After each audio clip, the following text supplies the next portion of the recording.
में मछली पकड़ना एक प्रमुख व्यवसाय है, लेकिन मछुआरों को इस काम में कई मुश्किलों का सामना करना पड़ रहा है। डीजल पर सब्सिडी में देरी, बाहरी राज्यों की नौकाओं की घुसपैठ और बदलते मौसम के असर ने मछुआरे की मुश्किलें और बढ़ा दी हैं। सरकारी नियमों के मुताबिक मछली पकड़ने का सीजन 1 अगस्त से शुरू हो चुका है, लेकिन अब भी ज्यादातर बोट्स किनारे पर ही खड़ी है।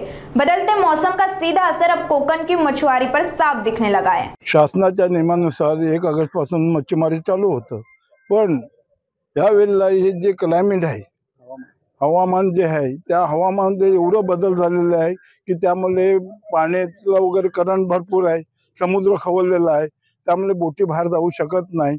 आणि प्लस दुसरी गोष्ट अशी आहे की बोटी बाहेर गेले नाही तर आज आपल्याकडे आलेले खलाशी आहेत, खलाशी वर्ग आहेत, जे कामगार वर्ग, त्यांचा उदरनिर्वाह होत नाही, त्यामुळे ते बसून आहेत आणि त्यांना तो उद्या आपल्याला पगार द्यायचा, पेमेंट द्यायचे आहे, ते आपल्याला बोटीत जर गेले नाही तर आपल्याला ते देता येत नाही।